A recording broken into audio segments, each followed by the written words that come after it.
Bismillahirrahmanirrahim. Assalamualaikum warahmatullahi wabarakatuh. Alhamdulillahirabbil alamin. Wassalatu wassalamu ala asrofil anbiya'i wal mursalin sayyidina Muhammad wa ala alihi washabbihi wasallam ajma'in. A'udzu billahi minasyaitonir rajim. Bismillahirrahmanirrahim. Raditu billahi rabbil islami dinan wa bi Muhammadin nabiyya wa rasula. Rabbi zidni ilma warzuqni fahma. Rabbi shrahli sadri wa yassir li amri wahlul 'uqdatam min lisani yafqahu qawli bi rahmatika ya arhamar rahimin. Amin ya rabbal alamin. Alhamdulillahirabbil alamin. Puji syukur kepada Allah Subhanahu wa taala yang telah menggerakkan seluruh anggota tubuh kita, yang membuat kita masih tetap beriman, yang membuat kita masih mau ngoyo meskipun hujan deras, tapi tetap membuat kita melangkahkan kaki kita ke masjid. Meskipun kita tahu bahkan Rasulullah pernah tidak sholat ke masjid gara-gara hujan deras, tapi jenengan semuanya tetap berangkat ke masjid, berarti jenengan begitu luar biasanya. Semoga itu semuanya sama Allah dihitung sebagai amal soleh buat jenengan semuanya. Salawat serta salam kita sampaikan ke junjungan kita Rasulullah Sallallahu Alaihi Wasallam. Allahumma shalli wa sallim alaihi.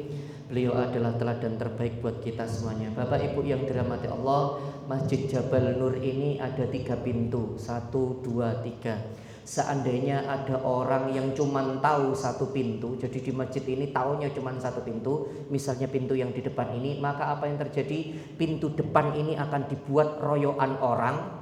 Yang kedua, 2 pintu ini menjadi sia-sia. Yang ketiga, orang malah tidak tahu bahwa ada cara yang mudah untuk keluar dari masjid ini. Kenapa? Karena tahunya cuma 1 pintu. Ustadz, hari ini itu cerita tentang apa? Hari ini itu cerita tentang bagaimana manusia itu mensikapi rizki. Kita itu selama ini rizki itu cuma tahu dari 1 hal atau dari 1 jalur. Apa itu Ustadz? Dari kerja.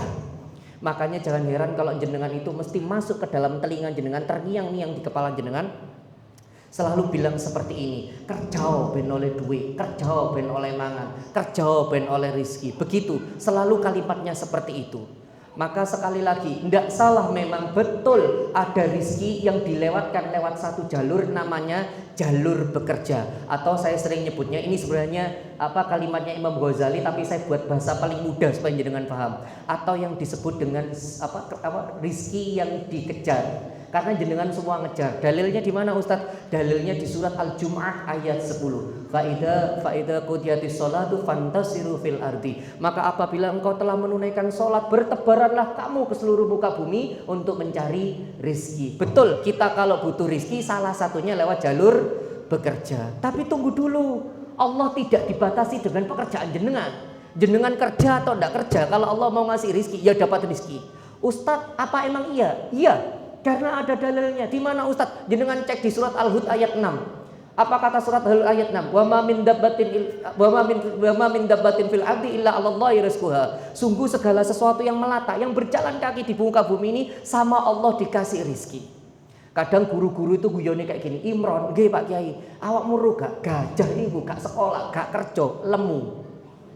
Gajah niku lho, mboten sekolah, mboten kerja, lemu. Wonten sing ngomong iku lak gajah. Sik gak percaya cecek niku lho. Nek boten jenengan percaya niku cecek niku nggih nyuwun sewu. Cicak itu hidupnya di dinding, makanannya itu hidupnya di udara. Secara logika bagaimana mungkin yang hidupnya di dinding bisa makan yang ada di udara? Kenapa? Karena memang ada rizki yang tidak ada hubungannya dengan bekerja. Apa itu? Rizki yang diantar, diterno Gusti Allah dhewe. Jenengan tidak perlu kerja, meneng tok oleh mangan. Tadi contohnya gajah, loro, cecek. Ada bilang, Pak Ustadz, iku kan cecek, iku kan kewan, nek menungso, mboten percaya jenengan. Jenengan ndak usah kerja tetap makan. Kapan Ustadz? Itu cek di rumah sakit. Itu orang-orang meneng ini tok kejet-kejet oleh mangan niku. Nggih napa nggih? Mboten percaya malih, Pak Ustadz sampean ana menek niku bayi di dalam perut ibu niku kerja napa mboten? Mboten, tapi oleh mangan. Engke jenengan, oh Pak Ustadz jenengan guyon, lho mboten. Ini Pak, perdebatan ini dulu dimunculkan oleh ulama besar namanya Imam Syafi'i sama Imam Malik. Guru ambek murid iki berdebat. Jari Imam Syafi'i, oh gak iso Pak Kiai.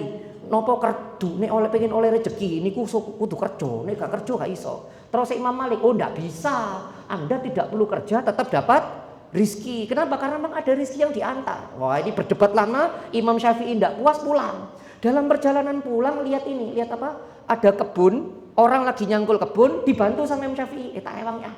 Direwangi ya Imam Syafi'i. Setelah direwangi Pak, Imam Syafi'i dibayar, dikasih buah-buahan. Wah, Imam Syafi'i bahagia Pak. Bahagia itu bukan dapat buah-buahan, bahagia karena nemu dalil untuk bantah gurunya. Maka dia kembali ke pesantren gurunya, ketemu sama Imam Malik, ngomong, Kiai, niki Pak Kiai, tak kei buah-buahan. Duh, apa Syafi'i? Kulo mari nyangkul terus dikei buah-buahan. Betul toh rezeki gara-gara kerja. Bener kulo Pak Kiai. Napa terus Imam Malik? Enggak juga. Lo kok iso? Aku meneng tok kok teri buah. Apa maksudnya? Dari sini kita tahu bahwa memang iya ada rizki yang diantar, yang ada rizki yang dikejar. Ada memang Pak, kita harus kejar supaya kerja, supaya dapat rizki. Tapi ada yang kita tidak perlu kerja, meneng tok iku oleh mangan. Kenapa? Karena itu dijamin Allah. Dan ini juga ucapannya Rasulullah. Apa kata Rasulullah? Sungguh tidak akan dicabut nyawa seseorang sebelum rizkinya dihabiskan oleh Allah. Jadi nyun saya jenengan ndak usah khawatir Pak, aku gak iso mangan. Dijamin ambek Gusti Allah mangan titik. Wis tak mangan. Pasti niku. Nyun sewu nggih, niki mboten cuman jenengan, mboten cuman kula, mboten cuman Imam Syafi'i. Ada ulama besar, Imam Ghazali nulis dalam kitabnya itu, ada ulama besar ngecek Gusti Allah, ngetes Gusti Allah. Apa kata ulama ini? Mosok sih ayat iki, wa ma min dabbatin fil ardi illa 'alallahi rizquha wa ya'lamu mustaqarraha. Dan sungguh itu semuanya sudah tertulis di Lauhul Mahfuz. Mosok sih wong nek gak kerja oleh duit, gak mungkin. Ini orang alim Pak, pengen ngetes Gusti Allah. Bener iki ono Pak. Imam Ghazali nulis tuh. Akhirnya orang alim ini masuk ke gua, dek ngomong, "Ayo tak enteni dino ono panganan. Dino ono panganan tak enteni mbek aku, mosok panganan iku teko." Sehari Pak sembunyi di gua, betul tidak ada makanan. Apa kesimpulan beliau? Loh yo temen toh cari ini rezeki diterno ndi oleh panganan. Hari pertama. Hari kedua Pak, saya kayak gini, persis kayak gini, hujan deres. Terus Pak, bayu dia langsung ngomong, loh yo wingi garingnya gak oleh mangan. Apa meneh saiki? Udan wis gak mungkin oleh mangan. Habis ngomong gak oleh mangan Pak, kok yo ono wong dodolan, ada orang-orang pedagang-pedagang lewat, udan ngiyup masuk ke dalam gua. Dia mulai mikir, waduh iki ditawani panganan iki nggo itu kan ya. Moh gak gelem aku, pokoknya gak gelem. Nek gak dilebokno nang cangkemku, diterno mbek Gusti Allah nang cangkemku, gak tak mangan mbek aku. Betul Pak, dia dikir subhanallah. Ini yang pedagang-pedagang ini Pak, ini makan terus nawani. Monggo Mas, monggo nedo. Mboten. Monggo makan. Yang lain makan dia dikir subhanallah. Ini yang duduk-duduk Pak ngomong, arek enom iki lho delok wajahe pucet ketok durung mangan arek iki. Cek gayae gak mangan apa? Ayo dicekeli dicekno. Ayo dicekeli Pak, dinyelok. Ayo kon mangan. Apa yang terjadi? Makan beneran. Ketika dia dimasukin makanan, apa kata dia? Nangis Pak, ketawa sambil nangis. Ketawa karena saking lucunya, nangis mohon ampun sama Allah. Dari sini dia tahu bahwa nyuwun sewu, kalau Allah ngomong jenengan pasti makan itu. Jadi jangan khawatir orang tidak makan. Nyuwun sewu, Nabi Sulaiman itu pernah ngetes Gusti Allah. Nabi Sulaiman pernah ngetes Gusti Allah. Apa kata Nabi Sulaiman? Ya Allah, kula nyuwun tolong sedinten mawon, sehari mawon ya Allah, sehari saja jenengan ndak usah ngasih rizki bagian kula. Niku mulai kewan paling cilik paling gede kula sing mangan. Jenengan mboten usah kula naon. Apa kata Allah? Oke, tak turuti, awakmu nek kuat. Sama Nabi Sulaiman itu celuk kabeh Pak, kewan-kewan celuk dikei mangan sampai bengi panganan entek kewane sik ono. Semenjak itu Nabi Sulaiman, astagfirullahaladzim, ngapunten ya Allah, kula paham bahwa rizki niku urusan jenengan. Kula mboten saged ngei mangan, sing ngei mangan niku jenengan.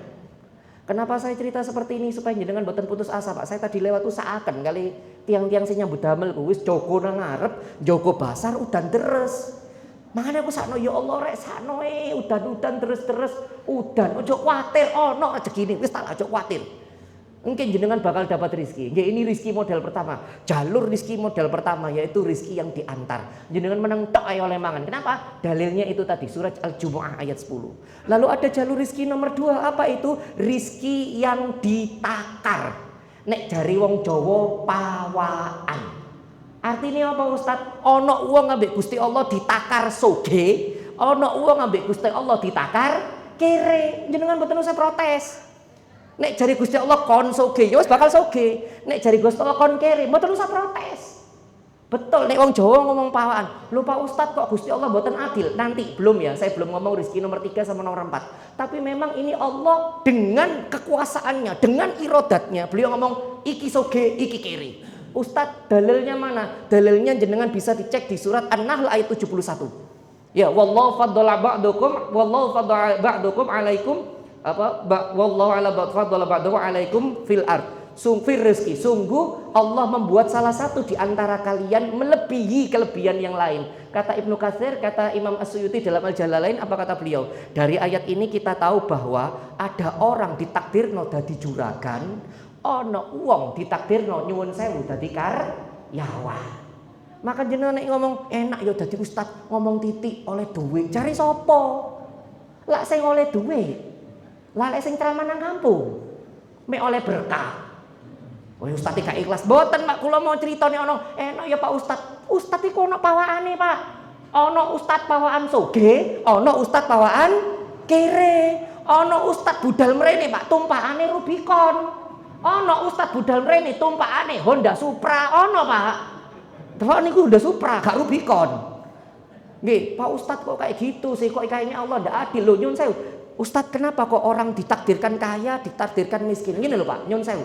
Kalau jenengan dengan kekayaan jenengan yang sekarang saja, kalau guru ngaji saya bilang ini, Pak Yai, kula kok didadekno kok ngene Pak, kok gak digawe sugih. Napa jare kiai kok? Oh, dikek sepeda motor ae subuhmu 5:30 apa meneh kayak mobil, gak subuh kowe. Maka Allah lebih tahu kalau kita tuh sekarang nyun sewu digawe model kok ini, Allah lebih tahu Pak, ndak usah protes. Allah lebih tahu. Ini namanya rizki yang ditakar. Ono pawaan sugih, ono pawaan kere, gampang ngeceke. Kalau nyun sewu, kalau jenengan pawaan kere gampang Pak ngeceke Pak, gampang. Mlebu ruangan ber-AC katuan, nah itu bawa pawaan kere itu. Gak kuat AC. Kula niki mlebet mau kan jaketan langsung. Gak kuat AC Pak. Saya dulu zaman kerja di kantor, pokoknya wong metu tak pateni kabeh AC ini. Guyu malah tenanan niki nggih. Paham nggih? Jadi ada nomor 2 yang namanya rizki yang ditakar, artinya memang sama Allah iki sugih iki kiri. Tak cepetin. Yang ketiga ada rizki yang dikejar. Ya dengan kerja itu loh Pak, yang kayak orang-orang di depan. Nggih, jangan lupa nggih, orang kerja itu bukan cuma cari rizki, tapi juga cari ridho Allah. Kenapa? Jangan lihat hadisnya. Apa kata Rasulullah? Innallaha azza wa jalla yuhibbu idza amilan ahadukum amalan ayyutinahu. Sungguh Allah azza wa jalla itu yuhibbu, cinta, seneng nek wong kerja ngoyo profesional. Allah iku seneng. Bayangkan Pak, jadi wong kerja ngoyo iku mau sinang kono tetep nunggu udan-udanan, iku Gusti Allah seneng. Bahkan suatu saat Rasulullah tuh Pak lewat nyun sewu nggih, ana budak ireng. Ana wong ireng sahabat, nyun sewu karena jenengan kalau ngecek hadisnya insyaallah begini. Wong itu ireng ambune gak enak.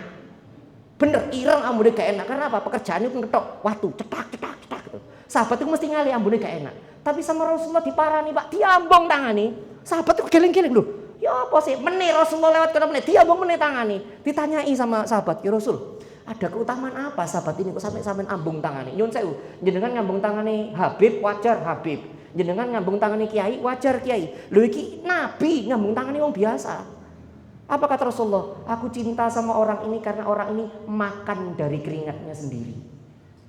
Makanya nek kerja iku pahalane gede Pak. Makanya tadi yang Joko Basar terus kudanan jenengan pahalane akeh, aja kuwatir.